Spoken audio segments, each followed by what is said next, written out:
All right, well, we're going to go ahead and weld out this monster coupon, and I'm joined by Braden. I guess you're about ready to get the 100K Club Award. It's an award that we do at KWI, where if you make $100,000 your first year out of welding school, we put your name up on the wall on a plaque, and we just pretty much hang out with you and just share what you've done with the whole world. So, Braden, we're glad to have you here, and me and Braden, we're going to weld out this monster coupon. And honestly, I think I'm going to have you put your right-hand side in first, because I always just do my right-hand side before I put the root in.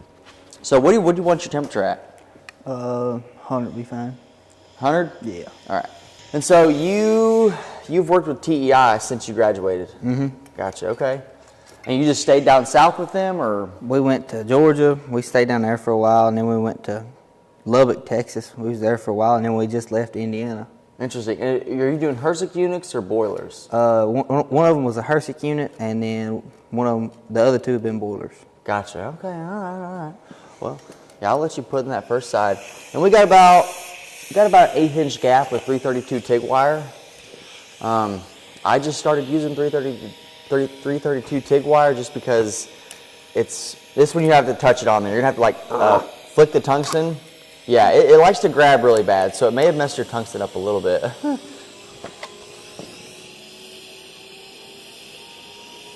And it's kind of hot. Let me know if you need me to turn it down. Looks like it runs weird. Oh, it does, don't it? It's got a weird puddle.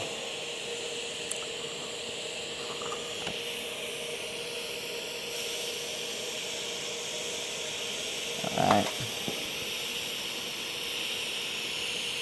Now, Brayden here, he's a Fleming County, Kentucky student. So I went to Fleming County as well, just totally different spectrums of the age sector there. Because you graduated last year high school? Yep, 23. So you graduated in 23, I graduated in 15, so pretty big difference. We don't have any common friends or people that we really, I think we do have a couple common friends, maybe in the welding side of things. All right, I think it's gonna be all right. It might be all right. Yeah? Mm. You got a little bit of cold wire. Yeah, it's cold wire in there. Yeah, it's all right though. All right, so, and we'll pull that out on the hot pass, so I'm going to throw my other side on there. So, I'm curious, so what was your high school, because we both went to the same high school, so what was your high school experience like? Because I know, obviously Fleming County is pretty hardcore with welding, so what year did you get into welding in high school? Like, what grade? And then, what was it like for you? Because you all have a totally new, state-of-the-art, awesome shop for learning. And I'm curious, did you take advantage of it? Did you not take advantage of it? Because when I went there, we had concrete walls, and it was just like, you had to really work for it if you wanted to weld. So what was your high school experience like? What year did you get into it, and what did that look like? Because I'm actually curious. I didn't really get into welding until my junior year Really? of high school. Yeah. And was that because you wanted to, or was it an accident that you got in there, or what was the... I'd say it was really just an accident if you want the truth about it. Like the guidance counselors just threw you in somewhere? No, I signed up for it and got put in there. But if you'd have told me I'd have took it this far, I'd have probably told you was lying. Really? Yeah. Okay. So you was just doing it for like a hobby standpoint? Yeah. Interesting. Okay. Now, did your parents weld or no? No. Gotcha. And so you just took it as like a, hey, this could be cool to learn how to weld. I might be able to weld something on. You have a farm? Yeah. So you have a family farm? Yep. Interesting. So you just took welding as something to help out on the farm, or just weld some things with? Pretty much. So with that being said, what was you going to do for money instead of welding? Like, what was your plan? I originally wanted to be a heavy-duty diesel mechanic. Okay.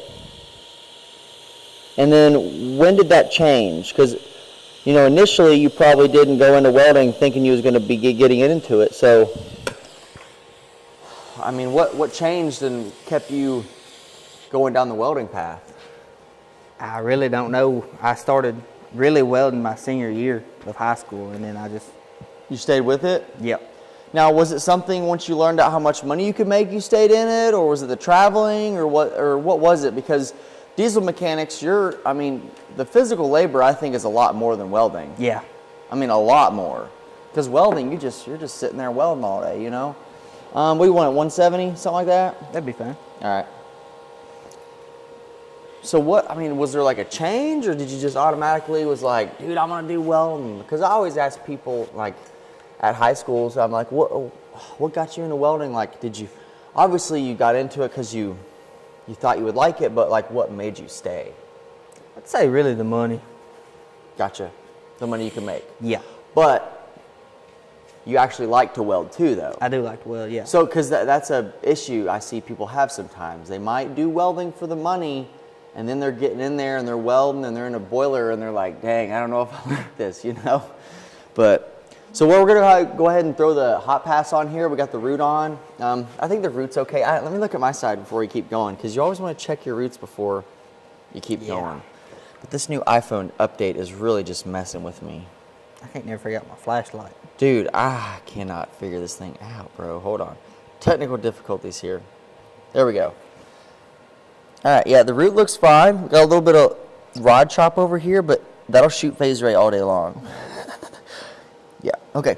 Yeah, we'll throw a hot pass on here. And I think this is S2 wire, I believe. A little bit trashier. Yeah, it's 2 wire. S2. Now, on them boiler jobs, do they try to get y'all S6 wire, or do they have the S2? Like, what do you... Well, because y'all are using mostly 80 and 90 wire, though, on the tubes, so... It really just depends on what's cheaper, I think, for them. Right. Also, the plants, because, some plants require that, too. That's a big thing. Because a lot of times, you'll go to a job site and plants, they want a specific wire, and they want a specific type of material or whatever it may be. And so the companies and contractors that we weld for, we have to adhere to that. Whether we like the wire or not, I mean... You gotta weld with it all. You gotta weld with what you're given. And we could probably say, 95% of the welders out there would rather have S6 wire, S6 carbon wire. It's just way easier to weld. Very soft, very malleable, it moves good. This wire we're using right here is S2 wire. It's a little bit more dense. It does better with hot and cold temperatures, and so a lot of companies will use it. But a lot of welders don't like to use it because if you're not careful and if you're very lax about your welding, you'll bust a weld because of the silica that's on this wire here. So that's the big thing. Now, so you did welding in high school, Fleming County, and you got into it pretty hard your freshman year, right? Competing and whatnot? Senior year. Senior year, my bad. I don't even want to say freshman. So senior year, yeah. Senior year, you got into it pretty heavy. You started competing and whatnot. And then you went to KWI. Yep. So how was your KWI experience? Like, what did you like about it? What didn't you like about it? What would you change, like, that you did? Or what is something that you wish you had known before going to KWI? I really can't say that I would change anything about what I done. Now, what do you, like, does that mean staying the whole time and get certifications, or? Yeah, I stayed the full 6 months. Okay.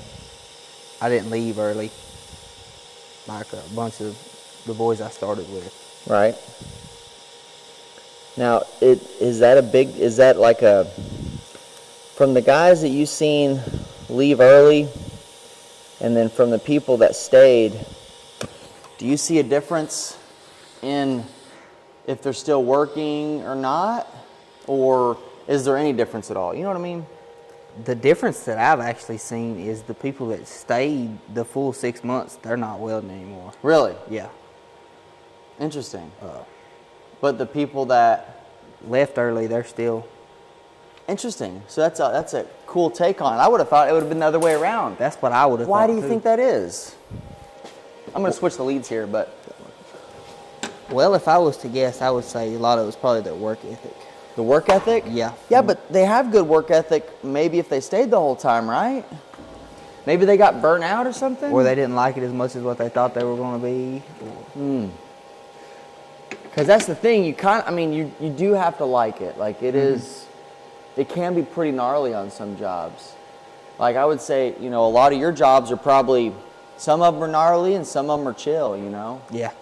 What's your least favorite thing to do in a boiler, on a boiler job? We'll get... Refrac or insulation. Putting them in? Yep. Gee whiz, I hear you. And it's not, being a welder ain't all No. about welding. Absolutely not. That's the big thing people don't realize is they don't understand that there's a lot more to welding than welding in general. Okay, I'm going to put this thing on 92. This machine does run a little bit hotter than most other machines, which is not a bad thing. No. All right. Let's see here. We're going to get our stinger out.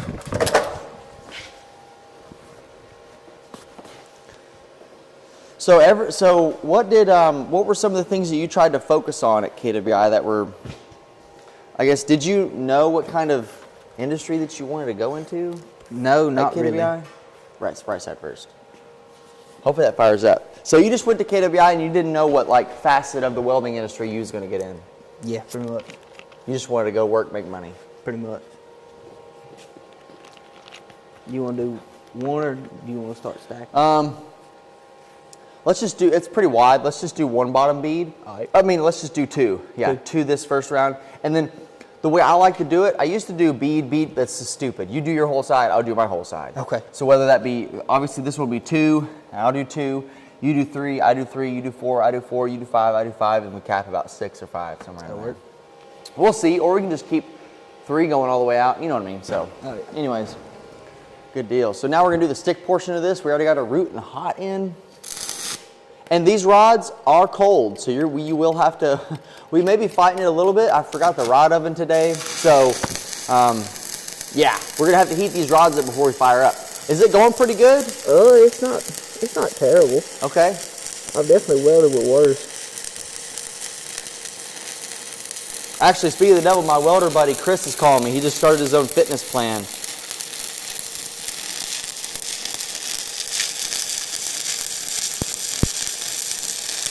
That's the thing. The cool thing about the welding industry is welding while you're young gives you money and time to focus on a lot of cool things that you like to do. So you could build a business out of welding, or you could use welding to, you know, start your hobby business or whatever you like. And then actually I need to get a file. Yeah, I forgot my other file the other day. Ooh. Let's see here. And actually, yeah, you can continue on running your other side.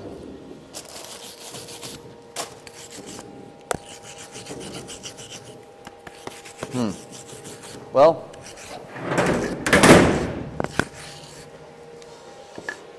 the one mistake I made today is not having a chip and hammer or a file, but we're going to use these wire cutters here. They work fine.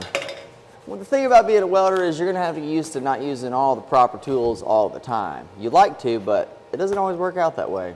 So, Come on. yeah, these rods are very, very cold, and they have a lot of water in them.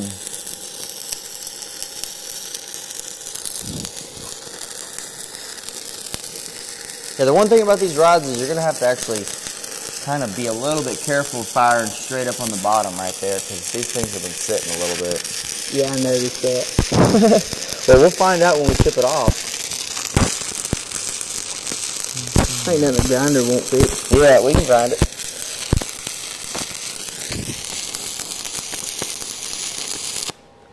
All right, so you went through KWI, you learned how to weld, and you learned pretty much how to get the ball rolling.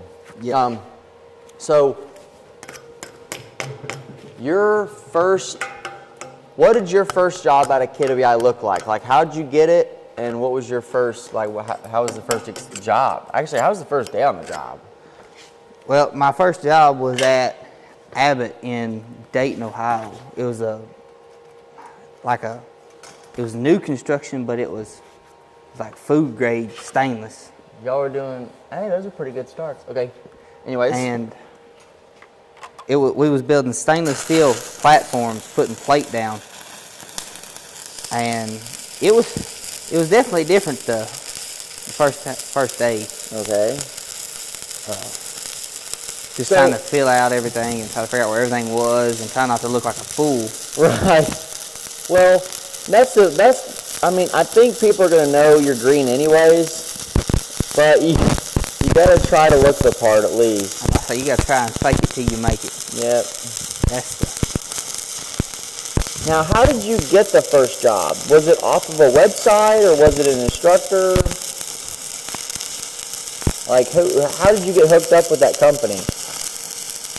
If I remember right, one of my buddies, he got out a couple months before I did.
$7 an hour. So that's, yeah, interesting. So then, well, but that's not like an ideal first job. No.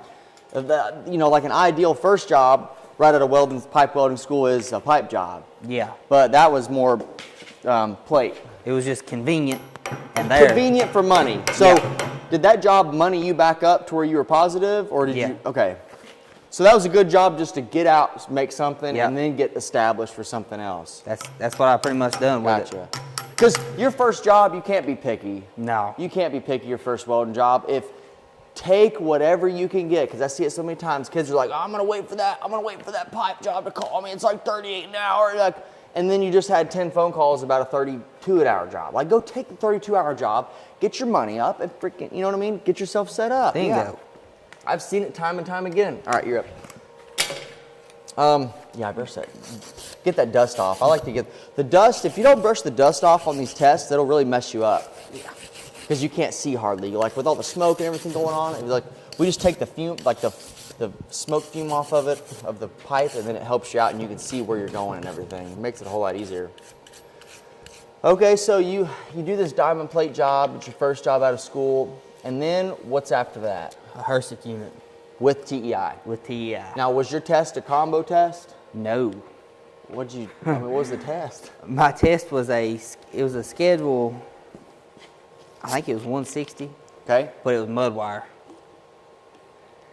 And that was, because they told us our test was supposed to be a Schedule 80 combo when we went down there. Gotcha, so you wasn't worried? Wasn't. Yeah, we're good. We got down there, and we were supposed to test the Monday we got down there. Well, we didn't end up testing till, I think, Thursday. Okay. So we was there, we was running leads, working. So Thursday rolled around and we tested. Well, they brought us this tube of mud wire, and I looked at it, I said, what is that? Mud wire? Yeah. I had never seen, I didn't even know mud wire was a thing, and it was chrome. Never messed with chrome, never didn't know messed with anything mud about wire. it. Oh my gosh. Yeah. 12 hours away from the house. Yeah. I was like, oh God, this ain't gonna be good. That's how it goes sometimes though. But we got in there and got to welding, and I was like, it's the same thing as 70 wire. Just weld. Just And went good? It went good. Well, Passed it flawless. And that's a confidence booster right there. Because I've had a couple tests like that in Corpus Christi where I got down there and I didn't know the metal or material, and neither did they, and you just weld it. Yep. And so it's better to keep it simple and just weld instead of thinking about it. The more you think about it, the worse it gets. The worse it's gonna be. Oh yeah. So now we've done our 2 beads, and now we're gonna start up with 3. And you're good. You fire up whenever, man. Honestly, I was trying to see how fast we could smoke this sucker out, but I don't want to shortcut, your ability if we're gonna smoke this thing out. Well, if I quit fighting with the rod. Well, these rods got a lot of water in them. I'll tell you that. I forgot 2 things today. I forgot the rod of it, and I forgot the file. And both of those things are okay if you do not have them, but when you do have warm welding rods and a file, it makes your whole life easier. 100 times easier. Yeah. So yeah, we did we did a root, we did a hot pass, we did our 2 beads fill. Now we're working on the next fill, which is a 3 bead fill. Gotcha. Okay, so you passed that weld test on that job for TEI in the Hersix unit. So then, what was that job like? Just tubes in tight spots, or? We was actually welding heavy wall. Gotcha. The headers. Yeah. Gotcha. It was like 12-inch heavy wall. And y'all were stick welding it? Well, it was a TIG root, and hot, and then stick out. Was it mud wire? The roots was. Gotcha. Because they didn't want to purge it. Nope. Man. They purge nothing. Why? I couldn't tell you. Dude, it makes it so nice to... Okay, I'll say this. I don't like purging boiler tubes because then you get into a whole bunch of stuff that you don't want to be fooling with, meaning tracing lines down and needle purge. And if you don't know what a needle purge is when you got this tube going somewhere you don't know where it is, and this tube going somewhere 100 miles and you don't know where it is. You put a little bit of dam paper up here and a little bit of dam paper down here. And you don't want to completely clog it off. You want to leave a little bit to where argon can go through it both ways, but you purge this section and weld it. And on an 1.5 inch tube, that's very hard to do. So yes, I see with the tube portion of it where it would be good, but for headers, man, it's so nice to purge a chrome header and just put that root in really nice with the purge. But then again, there's another standpoint that you got to look at. If you have your own company and you have you're paying your workers, you're paying for supplies, you're paying the rental companies, you're buying tools. I mean, you got to think about it as a business point of view. And if I was a business owner, if you could cut a significant amount of cost with mud wire, then it's probably a smart thing to do. But also with that mud wire, you could have a lack of positive x-rays versus non. I don't know. It just depends. And the companies, they'll know more about that and whatever they're doing. But if you get used to the mud wire, it's not too bad. It's not bad. Right. And then, so on a mud wire route, do you backfeed it? Because I haven't done mud wire heavy wall. I've done a tiny bit of mud wire on a coupon, and I haven't done Hersix or mud wire. I went to the refineries before I got deeper into it. Mud wire, I run it the same as I run slick wire. Gotcha. Okay. Lay it in there and you don't put it in. Now, do you still backfeed it, or do you just half of it inside, half of it outside? Half of it inside, half. Okay, half and half. That's what I tell people if they've never welded before and you want to put a TIG root in. Get the gap to where your wire barely fits in it, and half the wire on the inside of the pipe, half the wire on the outside of the pipe, and then just run it. And that makes it nice too, because if you're running hot, you got less chance to blow it out. Now, was this flux cord wire or flux coated wire? Flux coated wire. Gotcha. So that's the one that really sucks. Yeah. Because it's on the outside and it's all. Yeah, it'll reach up and grab you. Right. And then... Right on. So you got one more bead on this side? Yep. Sweet. Yep. Rocking and rolling on this one. But this HTP machine does run pretty hot, doesn't it? It does run hot. It runs hot. But I'm keeping it there. I mean, it's better to, when you're welding, it's better to be a little bit over on heat than under. Just because you can move faster. If you're a little bit under heat, you have to sit there and wait, and then sometimes the heat isn't enough to make up for the oxygen in the air and then how fast you're going. And sometimes if you make a mistake and it's too cold, it bobbles, and then you get lack of fusion or something. So it's better just to be a little bit hotter than what you're used to, and that'll make you better too. Yeah, it is kind of like a violent burn. Yeah, it's just like, just burning, like it. I can feel like I can melt everything with it. almost like you're running an arc welder. It is. These HTPs don't mess around. No. All right. I don't know how that bottom's going. Yeah, no problem. Okay, so on that job, that first real pipe / boiler job, it was all mud wire. Yep. Now, actually, that's pretty interesting because going from school to welding diamond plate and then being on a heavy wall mud wire job, that's got to be a little bit nerve-wracking. Fit in where you get in. Yeah, you was nervous the whole time. I was. You was freaking out. X-ray truck come in after Yeah, a you was shift. tripping, Here we man. go. Dude, I get it. I know what that's like. Now, are you at the point now to where it doesn't bother you, or does it still bother you a little It bit? doesn't really bother me You don't anymore. care anymore if you see that? I don't either, man. It honestly, if you think about it like that, it'll just make it worse. Like, Job security. well, I went to my room after making welds all day and just stressing and thinking about it. And the reason why someone stresses, like, if you're worried about X-ray, it means that you didn't take the time to fix something that you seen was wrong. Mm-hmm. So if you bust an X-ray, That's on 90% of the time it is on you, because you have the opportunity to put the root in from, put the bottom in, look at everything, make sure it's going to pass, close it up, and then weld the fill out to the root, the cap, without lack of fusion. Yep. I mean, you know what I'm saying? So if you're stressing, it's because of your lack of skill or time that you took to make it good. Because in the beginning, everybody's not going to be good to pass every test, No. but you should be building the skills and developing yourself to where you don't have to worry. So, but I know what you was going through on that first job. You're just like, every day you go in, you're like, man, what are we going to get into today? Yeah. Like, did that shoot good? Am I going to have to dig into that? I might turn this bad boy down. I think it's getting hotter as we're going. I think it is too. I think, well, also it may be something to do with maybe a couple electrical things here, because we just got this thing wired up, which it's all right. It's doing fine. Oh yeah, it's just hot. Yeah, I may crack her down a couple amps. So, how long was that job? I got on it February 5th, and I run it all the way till April. Dang.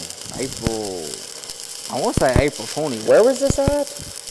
Savannah, Georgia. So it wasn't cold down there. No, Dude, that's a great job. it was great. Loved it. Dude, what a great place to work in the winter. I about to say looked right into that one. Yeah, and you learned a lot too. Learned a lot. Yeah, one boiler job for that long in the beginning will teach you a lot about everything. Worked with some great people while we was down there too. Well, who are Learned some of these great people?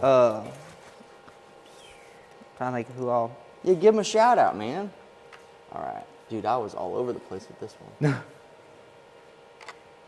Who is the best fitter you worked with? Boilermaker. Probably his name's Tice Taylor. All right. If it was in a bind, he could get it where you could weld it. So he was a true Boilermaker. Yep. Like, he fit pipe, he rigged stuff, he did everything. Everything.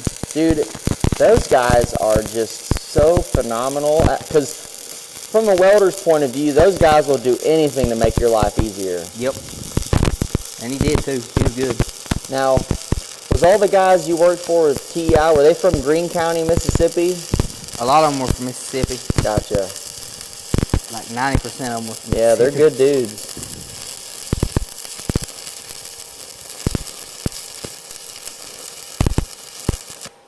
Actually, like, when I fire up, I'm kind of like, I don't know how I like this, but then when you get up here, the temperature's actually not bad. I'm gonna go 2 more amp. Where are we at? We're at We're gonna go down to 90. You don't want to go too cold with these suckers. Interesting. Okay. So that job finishes up in April. Then where? I come home. Hold on. Actually, let's kind of get everybody squared away on this time frame. So you graduated high school in May of 2023. Yep. Went to KWI when? After the summer? No, I went right Straight in. in. Straight in. So graduated in May. Went to KWI in June. Got out of KWI in December. I think December 22nd is the end December. of my And 6 December's months. like the worst month to graduate. Terrible. Because there's no work. So you finish in December, and then January to April is that. Well, actually, then you do the stainless job. Yep. It went from like January 2nd to January, the last day of January. Okay. And then the TEI job goes to April. So April, you finish the TEI job, and I know how you're feeling there too, because you're like, all right, I can handle most stuff. I did my boiler job, I can do it all. Yep. That's what you think, but maybe you might On a get HRSG unit anyways. Yes, a HRSG unit. Yeah. So where do you go after that? I come home for like a week, and then I started making phone calls, and I called another boy. He worked for TEI, but he was in Texas. Okay. And we went down there, and I thought it was going to be another HRSG unit because, he didn't really tell me, so I was just assuming that's what I was getting back into. Can't ever assume. Yeah, no, don't assume. But it was actually an actual tube job. Like, what are we talking? Like the pit house or the freaking water walls? Penthouse and water wall. Gotcha. Went down there. It was from, I think I got down there April 26th. And then it went all the way to June 5th. Okay. And we was in Lubbock, Texas. Man, you got so lucky. You got some pretty good places to work in, but it was hot there, wasn't it? Yeah, it was hot. Yeah, it was hot. Yeah, Lubbock, Texas. Lubbock's right on. Is it 59 right there? That sounds right. The main road that goes from Texarkana to Houston. Yep. 59. Because you go Lovekin. What are some other towns up on that stretch? Man, I got some buddies that live there. Actually, it's your turn. But anyways, because going from Kentucky to Houston to do work, you have to go.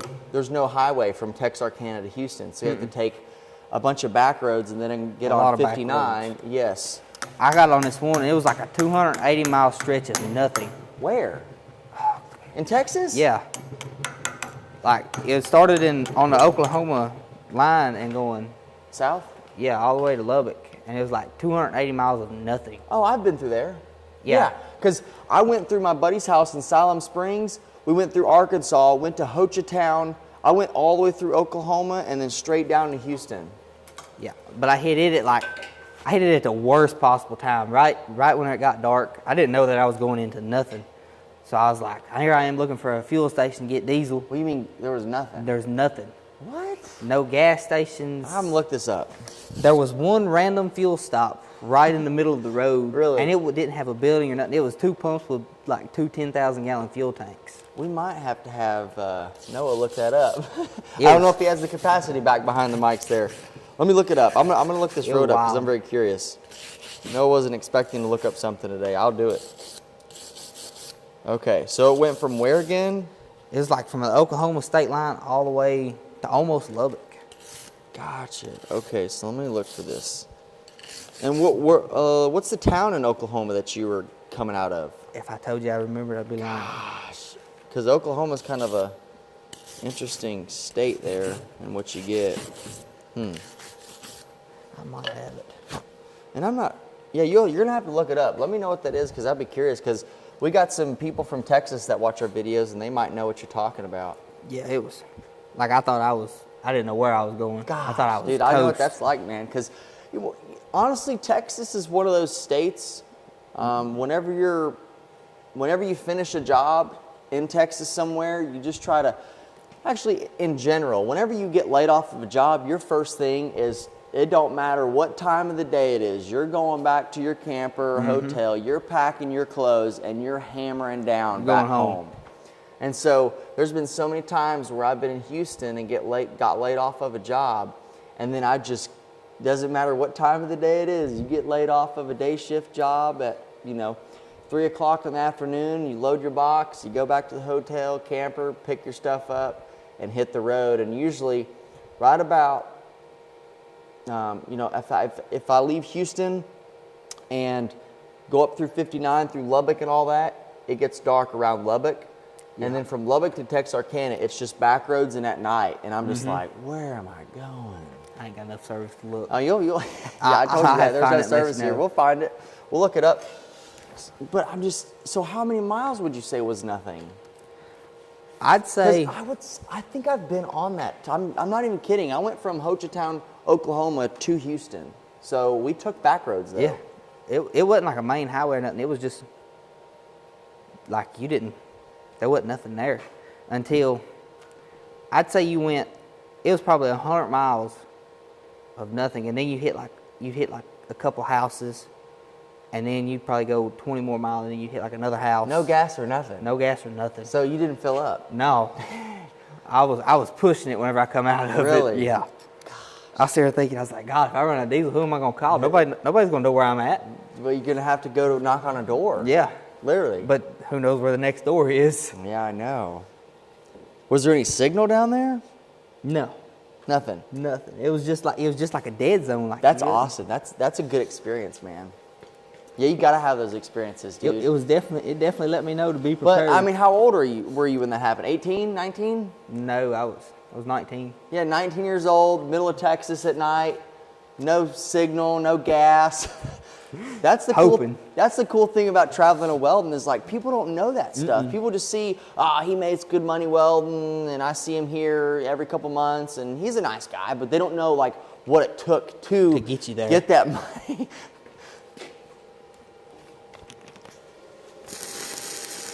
I guess one time I was working in St. Croix, and on our day off we would go to the beach. Well, we had a buddy, and he bought a Jeep Cherokee and had it shipped down to St. Croix, and one morning we got it stuck in the ocean. So you never know what's going to happen on these welding jobs. But I tell you this, it's a really cool experience to be somewhere else away from home around people you don't know trying to figure something out. It's kind of fun and interesting at the same time. You definitely learn a lot more than just how to weld. Right. Well, that's the good thing about it. Traveling and welding, it gives you another perspective on life, and it gives you like some experience with things that don't have to do with welding. And it gets you away from home and out of your comfort zone. That it does. So what are we gonna do now? 4 or keep 3 or what? See what 2 looks like. See how fat we want to make these. I don't know. I don't know. We'll see. Will this be the last fill or no? Maybe stacking them tight, making it fill. I don't know. Well, everybody welds different, so your stuff may be slightly different than mine. I don't know. I know I didn't spend enough time on the bottom right here because that's all like low. Put the cheaters on there. Is it still pretty hot? It wasn't bad. We'll keep it. We'll keep it. So you do that job in Texas with TEI tube job, and that goes to when? August? No, June 5th. Finishes up in June? Mm-hmm. Okay, so then what after that? Well, I come home. I done some work around the house till July. Like I stayed home a while. What, like a month? Yeah, like a month. Well, that's nice. Yeah. You spent your summer at home dude, and there's no better feeling than knowing that you're moneyed up and you're heading home for the summer and you're just gonna do nothing, man. Just whatever you want. Whatever you want, dude. Wake up and just wake up and think about nothing and just, and here's the cool thing is you were 19 years old with, I'd say, roughly anywhere between 10 to 30,000 in your bank account at 19 years old, and it's the summertime and you're taking 4 weeks off. I mean, that's pretty fun. It was a blast. Because you didn't have to worry about money. You don't have no bills hardly. You don't have no responsibility. You just got some welding money, and then you can do whatever you want. Now, what do you like to do in your free time? Like, what are your hobbies? I got a razor now. Ooh, which one? I got a 20. I think it's a 22 Pro XP. Okay. That's a good one. Where do you ride it at? Indian Creek, Briary. Gotcha. Just They just opened Briary up as a park now. I seen that. And then, can you still ride Indian Creek? Because someone bought that property down there. It's kind of getting bought out, Yeah, right? That's okay though. I think because I bought a box fan off my buddy who. Up Indian Creek. Yes. Yeah. He's what's his name's? His name's Raymond. He's a cool dude. He's from California. Yeah, I bought him one of his box vans, and he's a nice guy, and he's thinking about turning it into like some riding. I don't know. I haven't talked to him. Is that where you're from, over that way? Yeah, right Gotcha. there. Right on. That's cool. So you take off the summer, have an enjoyable summer. Look at this thing. What is that? Don't touch it. I don't know. What is that?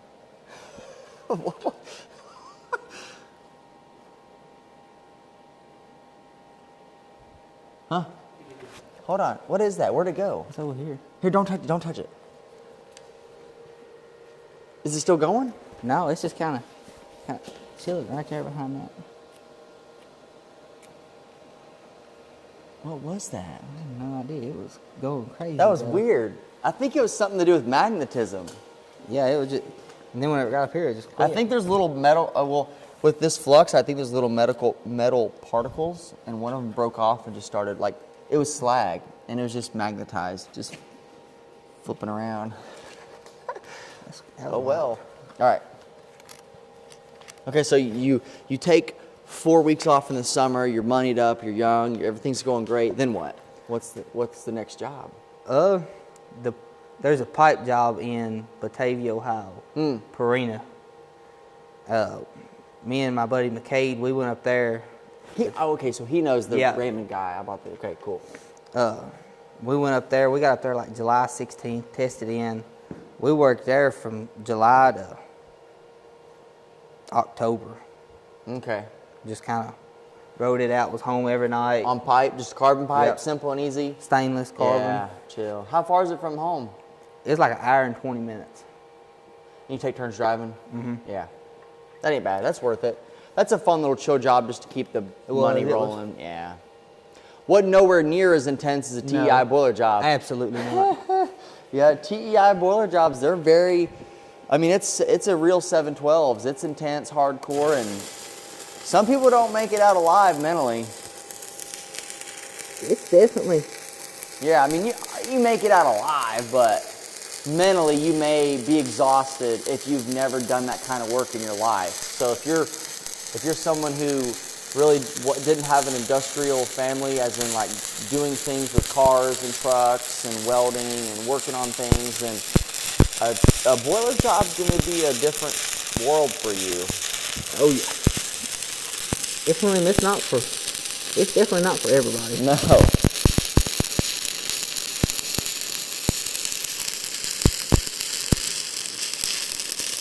Yeah, these monster coupons are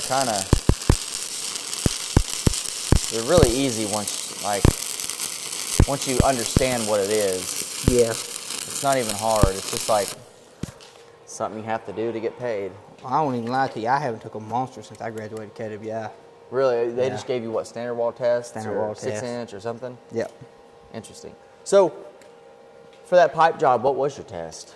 It was a 6-inch schedule. I 40? think it was schedule 80. 60, 10, 70, 18? Yeah. Gotcha. That's a common test. And then it was I think it was schedule 40 TIG out and a schedule 10 stainless. Okay. Hate schedule 10, by the way. It's Wait, it was a schedule 42-inch TIG out? Yeah. So core crew up in Ohio, that's pretty much the same test as too. That's like a really like broad test spectrum. Is the 6-inch 60-10, the 2-inch carbon, and then the 2-inch schedule 10. Mm-hmm. That's a pretty good spectrum to test somebody on, honestly. But those went all right for you? Yeah, passed them all. Got up there. It definitely was not what we was used to. We had to be laid back. We couldn't. If you welded too much, you messed up the production and the schedule. And then safety was another big Right. one. They were always pretty intense about it. Yeah. Right. And, rightfully so, because the company only makes money and gets jobs if they have a good safety record. So that's another thing too, is safety on the job sites is not a bad thing. I love it when a company wants to be safe and does safe things. The issue that you get into with a lot of these companies is they try to make up things that really don't make sense. Yeah. And that's where people draw the line. It's like, okay, this doesn't make any sense at all. You just want us to do this because of whatever weird reasons. And there's not really good reasons sometimes. But I do understand the safety aspect, and companies have to have a good track record to get work. So, all right, so you do that pipe job with McCade, and then it finishes up around when?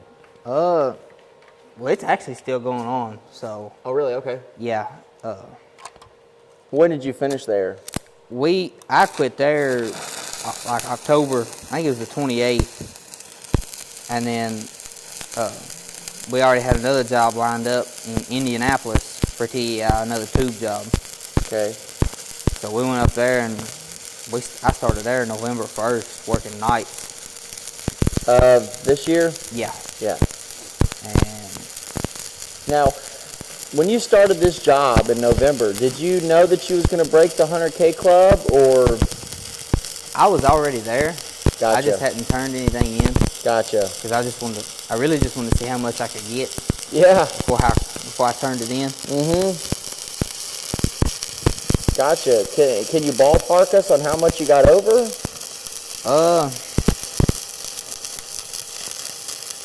I'd say 15. Gotcha. That's sweet. So you just did a test to see how much you could.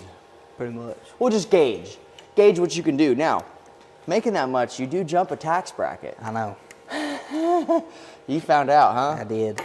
Dude, it's not cool. It's not cool at all. Not cool at all, bro. No. And taxes. They get you. They get you when real you're good. a single guy making money, dude. And I'll tell you what, I broke the tax bracket because there's a. What are the tax brackets? Do you know, Noah, the tax brackets? Dude, some of the tax brackets are like, one of them is at 60 or 70. Don't quote me on this, guys. I'm just guessing here. Maybe something around in there. And no, actually, my bad. I don't think there's anything up to about, it's like 110 or 112 or something, because 115 is on the is right there. Right there on the line. Yeah, and so that's the thing is, once I figured that out, I was happy with making 80 or 90 and taking more time off work. That's learned from Now my mistakes. You know, bud, because you think you're going to keep it all, but no, Uncle Sam wants some of that. All right, eyeball. Gotcha. Yeah, that's a pretty big wake-up moment for sure, because it's like, okay, well, if I'm going to make that much money, I need to have some things to write off. Yep. But if you don't have nothing, you have to claim single and zero and just take it. And that ain't fun. Yep, not fun at all, man. So, now you started there November, right? Yeah, the first. And then you stayed there till when? Right now? No, we finished it up. We finished it up like 6 weeks early. Golly. Or I don't think it's 6 weeks. We were there. It was supposed to be 8 weeks, and we finished it. We got laid off November 23rd. No, 24th, because we was home the day before Thanksgiving, or whatever the day before Thanksgiving is. Okay. Dude, that's nice too, finishing up something before Thanksgiving or a holiday. Because then you don't have to. It's not fun going back somewhere after the holidays. No. It's just like you're burnt out on it. You want something new. Sweet. Right on. And so then, between Thanksgiving and now, have you been anywhere? It hasn't been no time. You've been just chilling. Been at the house. Wow. All right, cut. No, I'm good. Okay. So, now that we kind of have a good understanding of your whole experience so far, what are some things that you would do different?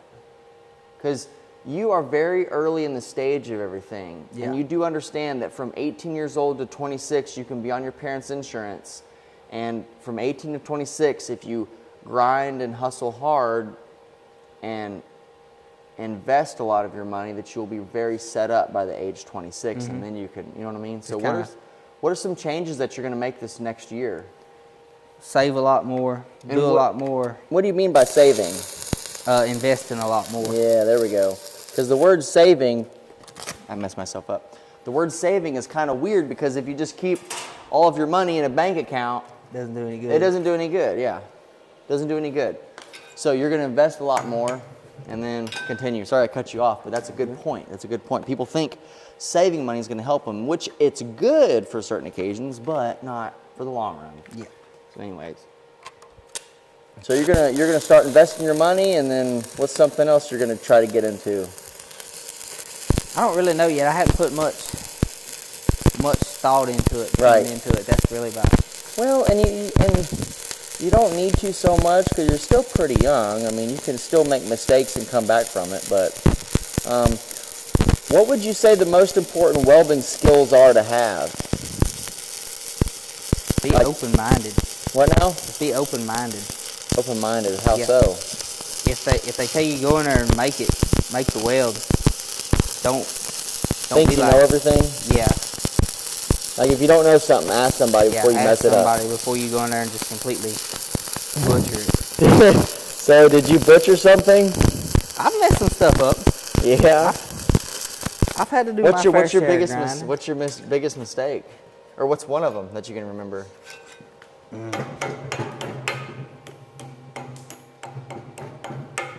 Probably going to the wrong area of where we're at. Like getting set up to weld in one area, but we was really supposed to be 10 things down. Now, who was that on? Oh, that's on. Was that on you? That's on me. Yeah. Got your leads and everything set up Yep. for something, and You'll definitely not make that mistake twice, because then you have to go from having everything set up and being timely and getting in there that way, you're ready to work. And boiler jobs are different because the boiler jobs, there's just so much stuff to take all over the place. Yep. Like a boiler job, you're gonna have to get your leads, your air hose, your freaking tools. You don't have your machine right beside you. You got to chase everything down. Here's something I don't understand about boiler companies in 2025. Why do those companies not use quick connects for their argon hoses?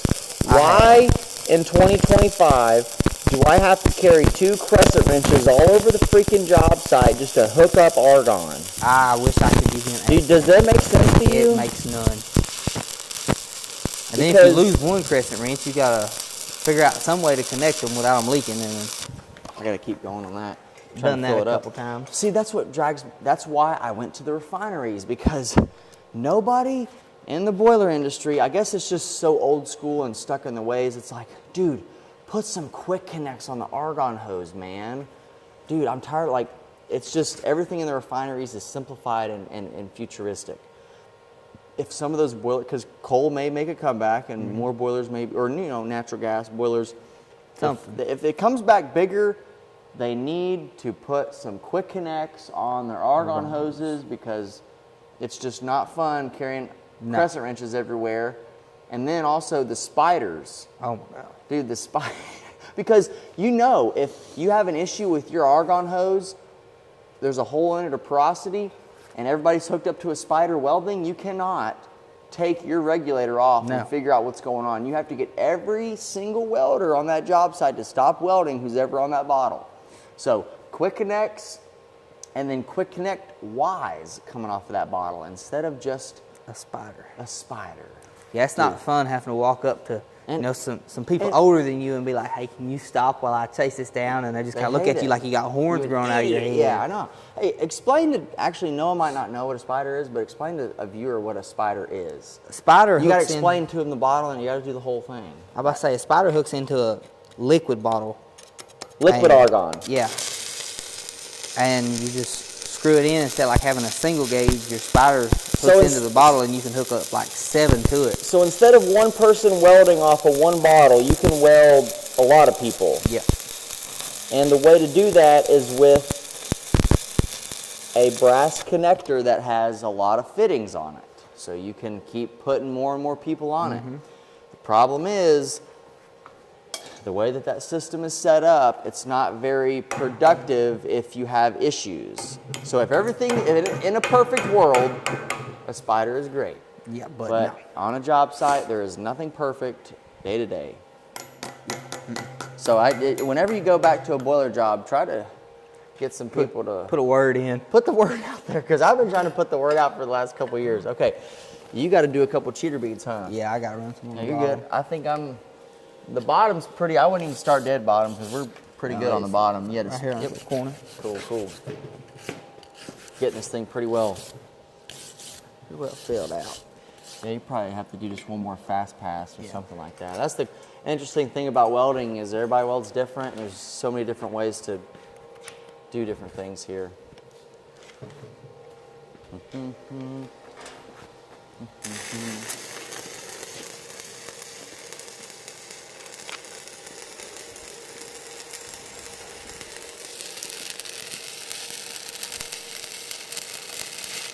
I was talking to someone the other day, and it'd be really nice if you had to take a monster test, you could buddy weld it with somebody. But then it's like, well, you're only showing the company half of your skill set because you have to weld both sides.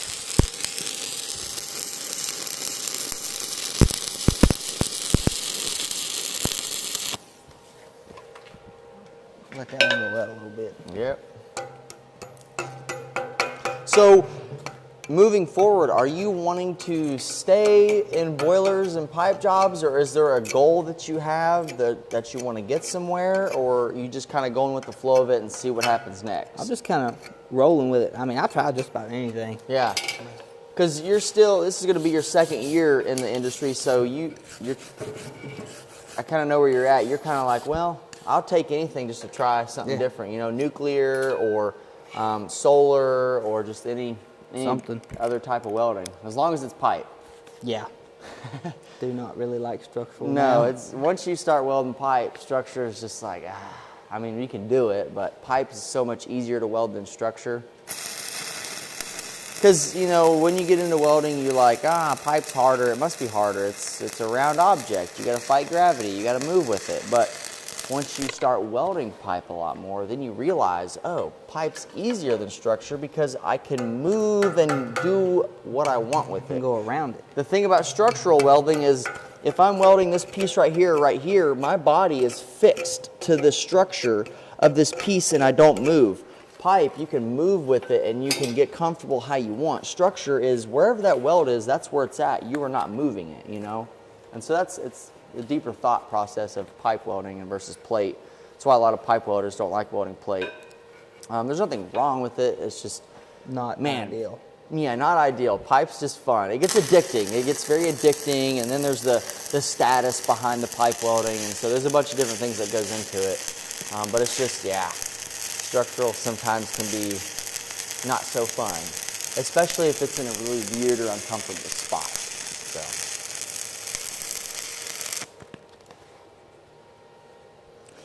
But yeah, so Braden here is putting some cheater beads on it. So if you're not able to get this thing flush with your regular passes, then sometimes you have to put these little beads in there that kind of build it out more.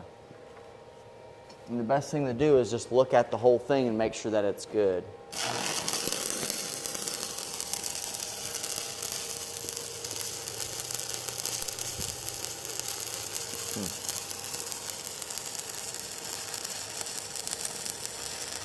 Now, is there anything that you would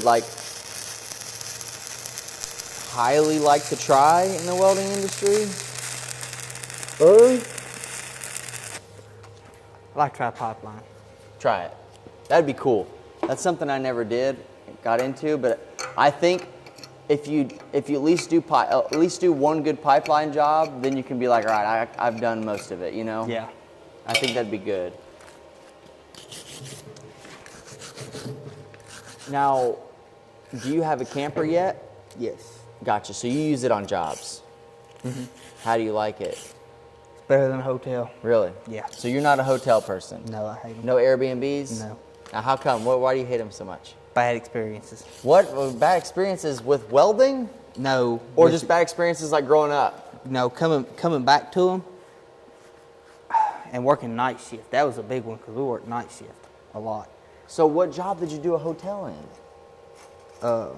The one in Georgia, and then the one in Texas. Night shift at a hotel is not fun because everybody else is awake. Everybody's awake, making noise, doing all kinds of racket. That's horrible. So you said, screw that, I'm going the camper route. Yep. Gotcha, okay. And that's the thing, it just, some welders like camping, some welders don't like camping. I never pulled a camper around, just wasn't my thing, so I did Airbnbs, and I pretty much just can sleep anywhere and kind of just roll with anything, but you may not be like that. You may like your peace, quiet, and time away from the other people, and so the camper is a great option. My siblings all have campers, and that's what they take on jobs. I just didn't want a big truck. Wasn't much of a diesel person. And you don't have to have a diesel truck to pull a camper. There's a couple guys that I know that they pull their campers with regular gas trucks. It just makes it nice. It makes it nice, yeah, because that diesel really doesn't, you can't tell it's behind it. Mm-mm.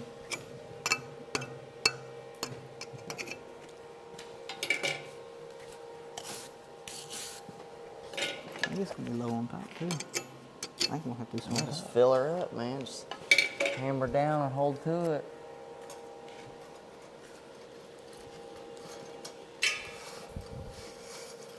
Now, when we come around with this cap, we'll have to clean off this bottom, but you don't have to start up here and circle back because it is throwing a lot of stuff on there. Mm-hmm.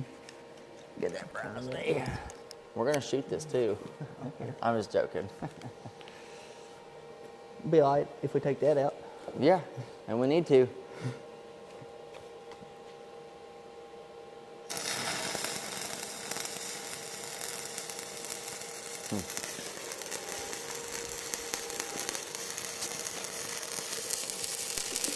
Porosity just gives you a second chance. What now? I said porosity just gives you a second chance. Like burn it out? No, if you get it too high. If it Yeah. falls out too much. Yeah, we're gonna have to grind. anyway. We're gonna have to grind the bottom on this thing because we got a little bit of porosity on the bottom side here, and we're a little bit over flush. So whenever we cap it, we don't want to have to fight that and be too high because if you're too above flush, that's not a good thing. No, they don't really like that.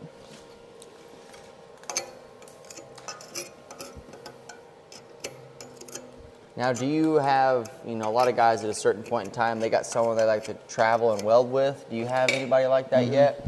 I go with McKay a bunch. Gotcha.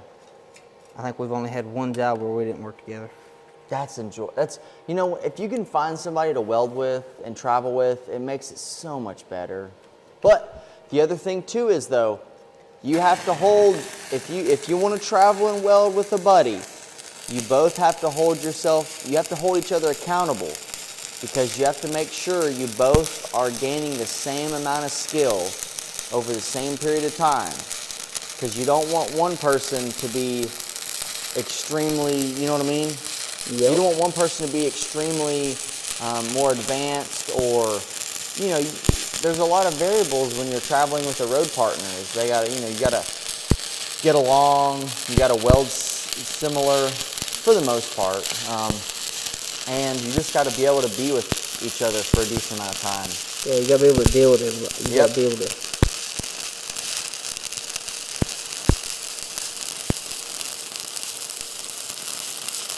All right, so here we are with this fill.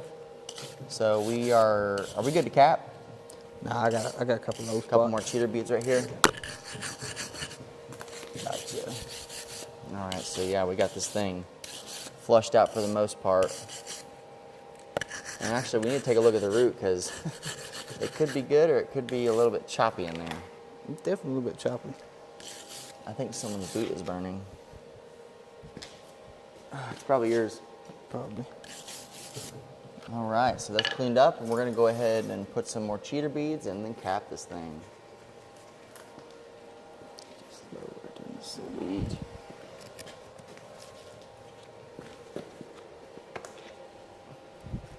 I think it's definitely me burning. Well, that's the only thing about stick welding is you'll burn your boots. You burn everything. Everything.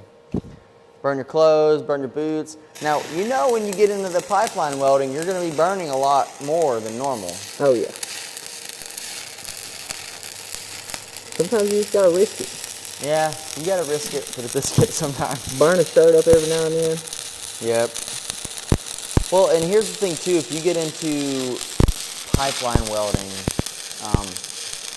the cool thing about it is you'll be able to pretty much do every facet of the welding industry. So, well, give or take, at least for pipe welding. Because I got buddies, they're specialty welders and they're downhill pipeline welders. So that just makes a very dangerous welder, as in, if you can downhill weld and you can specialty TIG weld, you're top of the line. You're cream of the crop. If you can mirror weld alloys in a heater and go downhill pipeline in the same day, that's you know what you're doing. If you can do both of those, Especially with a mirror. with a mirror, yeah. I hate a mirror. You don't like a mirror? I hate mirrors. How come? I get confused. I start going the wrong way, and like You're just sitting there trying to figure out what's going on. I have to really stop and think about it. Think about it, yeah. Or sometimes what I like to do if I'm firing up with a mirror, I will sit there for about 2 minutes and like just role play in the mirror with like the TIG rig and just like Figure it out. yeah, because it's just like brushing your teeth. You gonna be good? You'll be fine. Yeah, we just need to knock the bottom out. Yep. You got I will have to probably put something right here. Oh yeah, you got a lot. Yeah, let's say it's right there on that one. Yeah, just Take it out. you know what? For the sake of the video, we're just gonna cap this thing. That's fine. Just don't put a lot there. Yeah, you go ahead. Actually, want me to fire up on mine? You can take yours. It don't matter. Yeah, I'm gonna take it up.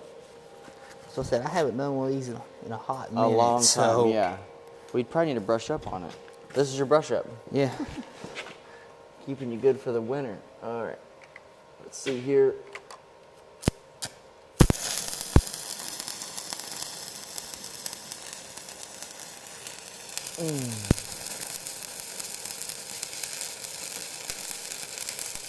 Now, with all that being said, is there anything that you would change about what you've done in the welding industry so far? No, I don't think Like, what do you wish you had done different? Or have you taken advice from everybody? I try to take advice from everybody. Yeah, that's what I did. It worked out really good. Because then you've seen those guys on jobs, they're 65 years old, still out there working. Mm-hmm. You don't want to be that. Nope. That would not be fun.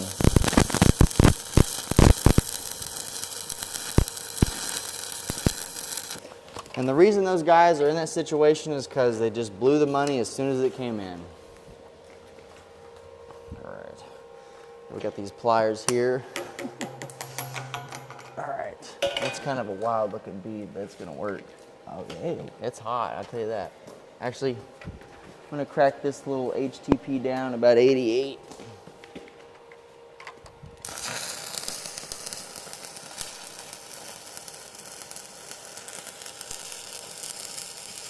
We're rolling up through here pretty smooth. What's the hardest weld you ever had to make?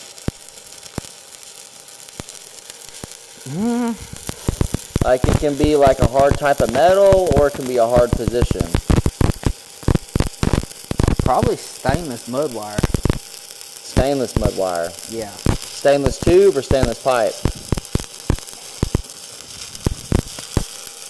The way that I understood how they was is it was like stainless coming into carbon. Gotcha. Tying them together. And they were just in a bad spot, and then the stainless mud wire, I mean, once you figured it out, it wasn't hard, but figuring it out was It was a job. the hard part for me. Gotcha.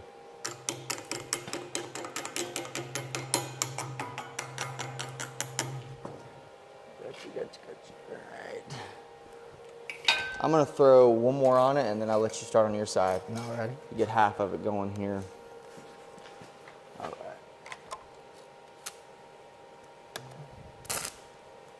This rod's being picky. Actually, I'm gonna switch rods. You set that one over here. Sometimes when you're taking a weld test, you just, if the rod sticks, it's better to get a new one. Grind it off and get a new one. Yep. Eyeball. I hope I don't have to do it again.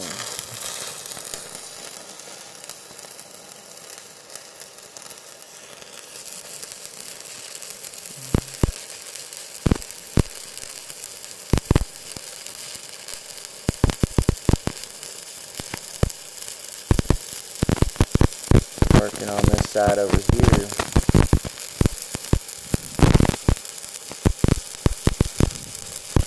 What was when I went to KWI, I had a really hard time with stainless 2-inch. Yeah. What was the hardest thing you had to learn at KWI? Like, what'd you struggle on? Because everybody has a struggle phase at KWI. What was yours? Probably 6-inch TIG out. Really? Yeah. Just figuring it out, how to run it, what to do. That was probably, because I could always get like part of it to look good, and then half of it would not. Well, and that's a lot of TIG welding too. Mm-hmm. Like, that's a lot of cap to try to make look good. Yeah. You know? No, I hear you there. That was a learning curve for sure. Because you got to walk the whole thing, and that's a lot. That's a lot. All right, I think I'll be coming out all right on this. Yeah, I'm keeping it pretty light down there.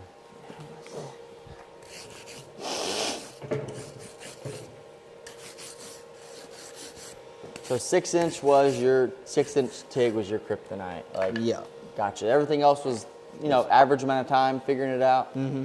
So how long did you spend on the 2-inch or the 6-inch TIG? I don't even remember really. I know I spent 2+ weeks on 6010 5G 6-inch. That messed me up. Yeah, that was. Like, because you're coming off the bottom, you can't see behind the rod. You just have to just guessing. Guessing, yeah.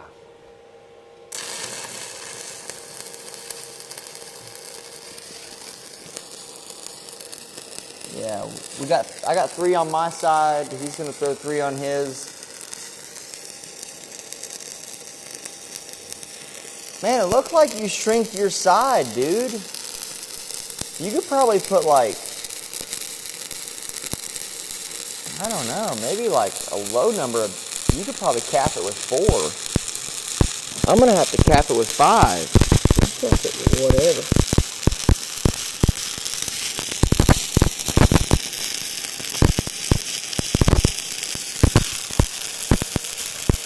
Yeah.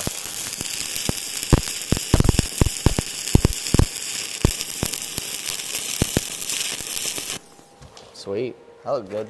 That first speed's always the tricky one. If you can get your first speed good, then everything else is gonna be all right. I wouldn't say it's good. It ain't bad. Definitely crooked. That's all right. As long as you cover up that line, it'll be good. Now, who is the best welder you ever met so far? Still got a little, still fresh in the industry, but who's a slick welder that just like blew your mind? Yeah, I didn't. I don't really know. I'd be afraid to say. I hear you there. That's safe. That's safe. Who showed you a lot about welding on a job site? Who helped you out? Like, showed you some different ways to weld or a new technique? He was my QC in Georgia. His name was Cody West. Okay. He showed me a lot. Really? Down there. Well, okay, so what specifically, though? You can continue. Like how to, because I was struggling capping it where it was just so big. And I didn't the pipe? Yeah. And he showed me a better way to fill and cap and. Oh, weaving it? Mm-hmm. Yeah, weaving the whole thing wall to wall. What was y'all using, 532 rods or 1/8 inch? 532. Yeah, that's the way to do it, man. And then how were you all capping it? Just stringers? Yeah.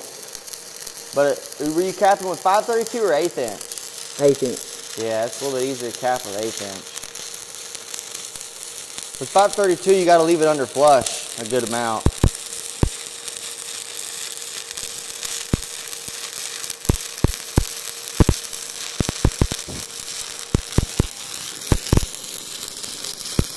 Heck, honestly, you could probably cap it with 4.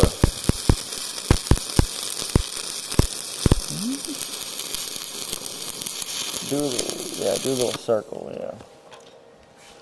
And sometimes when you come up here, do a little circle and it'll build a button Keep it out. from sucking in. Yeah, it'll build it's what some guys call it like a button or whatever. It's cool looking though.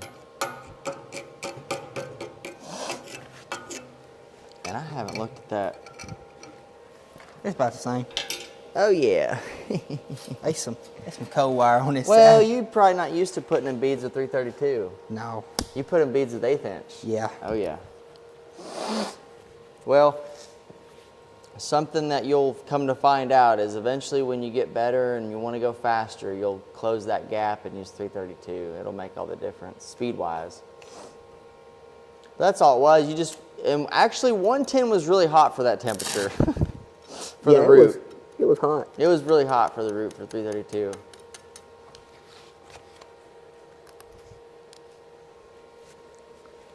Yeah, that thing. This ain't looking too bad. No, it's just a little heavy on the bottom. My side's a little wonky, but It's all right. it'll be all right. We'll get her.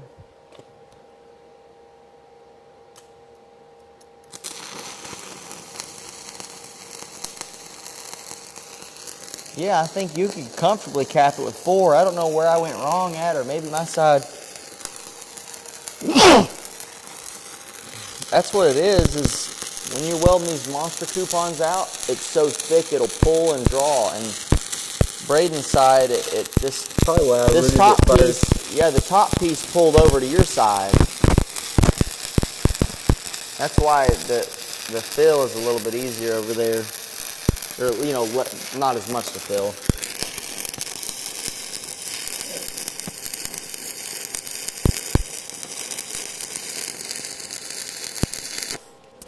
Sweet.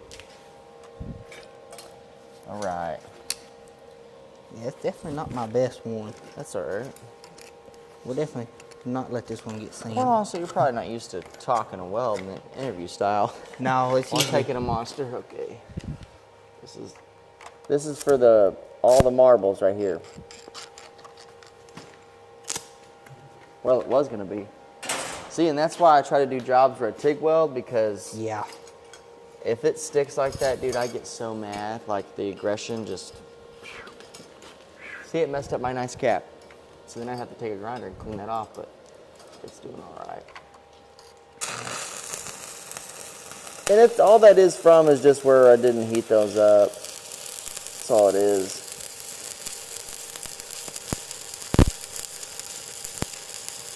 Now, whenever you went to KWI, where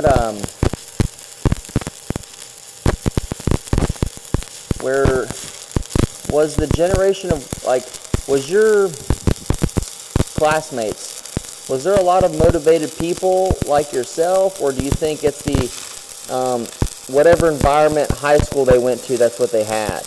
Like, you get what I'm saying? Yeah. Like, do you think kids your age are motivated nowadays, or do you think they're more like lazy? I'd Like, say what's it's, your experience? I'd say it's,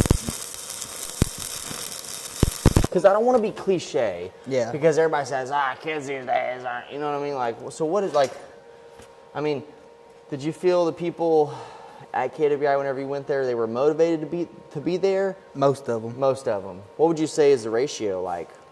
Like 90. 90% want to be there, and 10% are just going there because their mom wants them to, or their dad, because, because I see that a lot too.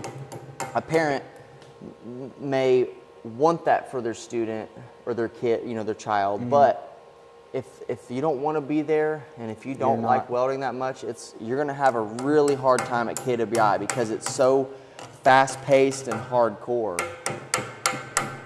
Because it's 5 days a week, 8 hours a day. Yeah. Now, did you ever, obviously you have to do the regular 8, but did you stay longer than 8 hours a day sometimes? Sometimes. Like, did you do 12s if you needed to or something? Let's see here. All right, I'm going to come down to this last bead.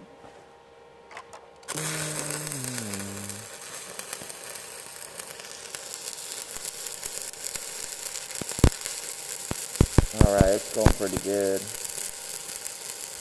The last one seems to always be the best one. Yeah, well, maybe.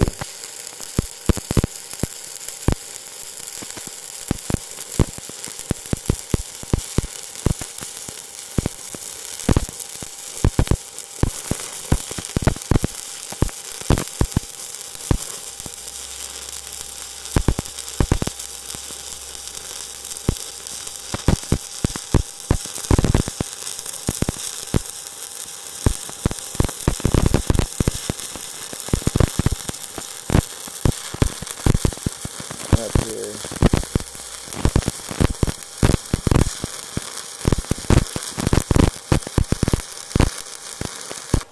Ooh. All right.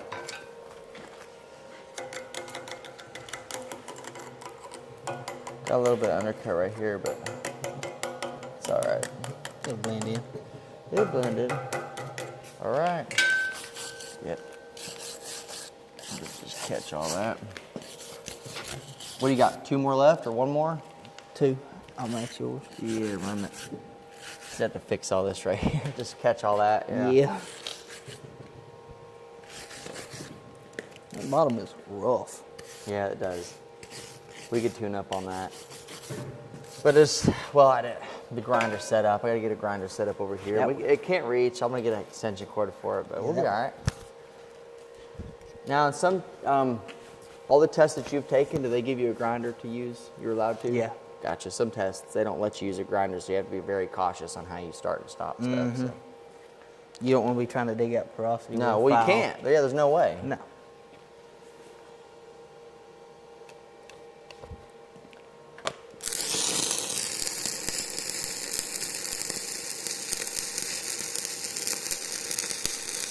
Oh, yeah.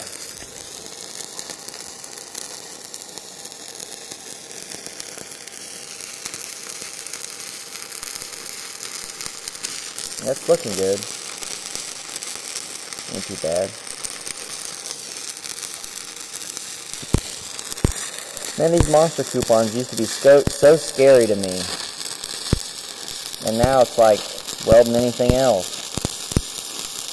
I still said I haven't took one since probably this time last year. That's crazy, dude. Well, you know, all the companies make you test on them, but I guess you'll get in a situation where you don't. That's what I said. I haven't had to. That's nice, because golly, if you can weld pretty good, these are just a time restraint. I hate taking monster coupons because it's like, I'm going to be here for, usually most companies, they'll make you take like 2 or 3 of these. Mm-hmm. So then you're just like, oh my gosh. Yeah, I don't. Usually it's a root, hot fill, and a cap. Just 3, 4, whatever Right. it is. And done. In my experience. Are you talking about just like pipe on a job, just like a weld? No, or just a test. Yeah. Like what, like a standard wall test or something? Yeah. In and out, get you in, get you out, get you to work. Right. Now I do like the aspect of testing. I just don't like monster coupons as much because it takes forever.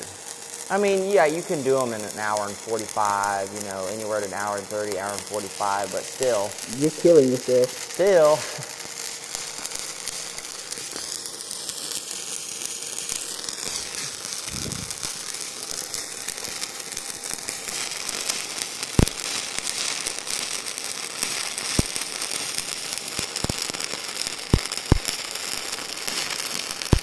And you're watching the back of that puddle, huh? There's gonna be some undercut in it. Yeah, I think the temperature we got it at, you got to be moving, man. You got to be moving. I think we should have turned it down for that last bead, though. Honestly. Yeah. Because it is eating out on that top pretty hard.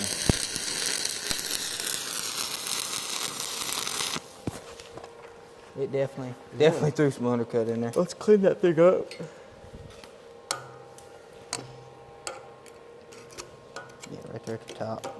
Not good. It ain't bad. It ain't good. Our sides are a little bit wavy, but if we clean it up. Take a file to it, grind it rock. Yeah, just take a little bit of file, blend it in there, kind of Our bottom isn't the best right there, but it's good practice though. Definitely is. I like it. I don't know if I like it. Yeah, I'm gonna go ahead and clean my side and then rock on. It'll pass though. It'll hold water. It'll definitely hold water. I don't know if I'd want to put a bunch of pressure to it or not, but. No, you can put pressure Oh, to yeah. that. It'll hold. Yes, it'll hold till the end of time. I'm going to duck, just in case it don't. Let me brush mine. All right. Let's see this.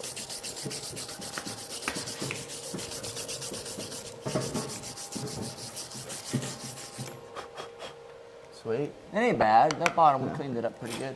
Just a little heavy. Yeah. But other than that, it's pretty good. Undercut pretty bad right Dang. there. Yeah, I watched you sit there for a while. I was going to say something, I didn't. It's all right. I was going and I was like, I couldn't really see it. I was like, what am I looking at here? And I just kind of. Well, hangout version. Go ahead and talk about it too. Gotcha.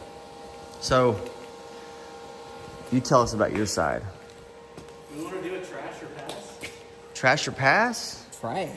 100%. Yeah, this would maybe bust, maybe not. Oh, my side 100% bust. So what's wrong with Okay, it? I got some undercut. This bottom bead is not. Braden, moving forward, what's some of your goals and what are you going to work towards for 2025? Stay busy. Just stay busy working. Just hammer down. Meet people, network, contact. Don't go another whole year without doing a monster. Right. Get some practice in. Well, that's fine. You're good. You just need to brush up a little. Not really, but maybe just your bottoms. You got a bad habit of starting straight on the dead bottom. Yeah. You need to fire up and then drag Drag it back. through. Because you never know if you're going to have good or bad rods. But yeah, thanks for coming out. you. We appreciate your time. Thanks for welding the monster with me. For everybody watching, if you want to see more videos like this, comment down below and see what you want to see from us. Until next time, check out our social media. Our website has all the information about welding competitions as well as our national senior competition. And then check out our social media for constant updates and what we have going on right here at this moment in time. We'll see you next time. I'm Keegan, and this is KWI.